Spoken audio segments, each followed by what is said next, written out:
बात उस समय की है जब धरती पर देवताओं और असुरों का साम्राज्य समान रूप से फैला हुआ था। एक गांव था जिसका नाम अग्निग्राम था और ये गांव अपने विशाल वट वृक्ष के लिए प्रसिद्ध था। कहते हैं उस वट वृक्ष के नीचे जो कोई भी अपनी मनोकामना मांगता था वो पूरी हो जाती थी। लेकिन उस वृक्ष का एक नियम था, हर साल पूर्णिमा की रात वृक्ष केवल एक मनोकामना पूरी करती थी।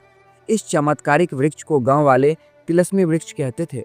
गांव का प्रमुख बूढ़ा और समझदार धृतमणि कई वर्षों से इस वृक्ष का ध्यान रख रहा था।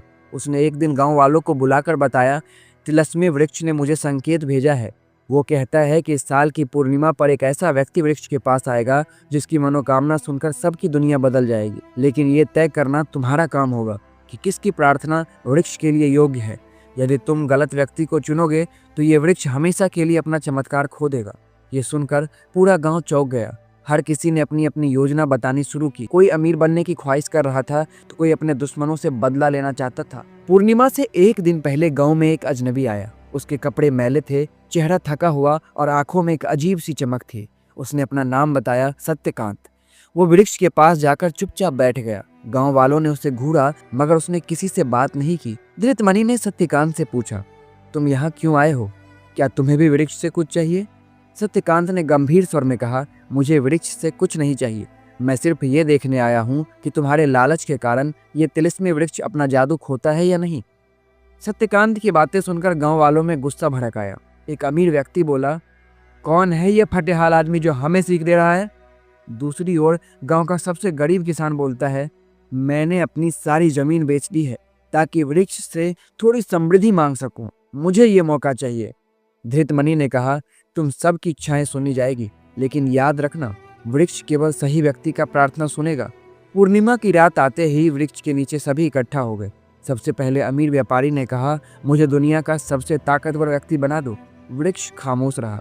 फिर गरीब किसान ने प्रार्थना की, मुझे इतनी दौलत दे दो कि मैं अपनी परिवार को भूख से बचा सकूं। वृक्ष ने हल्की सरसराहट की मगर कुछ नहीं हुआ।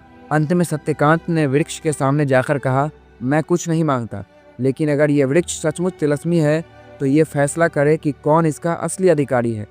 सत्यकांत की बात सुनते ही वृक्ष ने तेज रोशनी बिखेरी। उसकी शाखाएं हिलने लगी और उसकी जड़ें जमीन से बाहर निकल आई। तभी वृक्ष ने मानो बोलते हुए कहा, सत्यकांत, तुम्हारी निस्वार्थता और न्यायप्रियता ने मुझे फिर से जागृत किया है। इस गांव के लोग लालच में अंधे हो गए हैं। अब मैं अपना जादू समाप्त कर रहा हूं और सिर्फ उन्हीं को आशीर्वाद दूंगा जो सच में दूसरों के लिए जीते हैं। ये सुनकर गांव वालों की आंखें खुली की खुली रह गई। सबने शर्मिंदा होकर सत्यकांत से माफ़ी मांगी। लेकिन तभी एक बच्चा रोता हुआ आया और बोला, मुझे मेरी माँ चाहिए जो मुझे छोड़कर चली गई है। वृक्ष ने अपने आखिरी तिलस्म का उपयोग करके उस बच्चे की माँ को वापस ला दिया। इसके बाद वो सामान्य वृक्ष बन गया। अगर आपको ये वीडियो पसंद आई हो तो वीडियो को लाइक करें और कमेंट करके बताएं कि आपको कहानी कैसी लगी है। और कमेंट में जय श्री राम जरूर लिखिएगा और हमारे पुराण चर्चा चैनल को सब्सक्राइब कीजिएगा। धन्यवाद।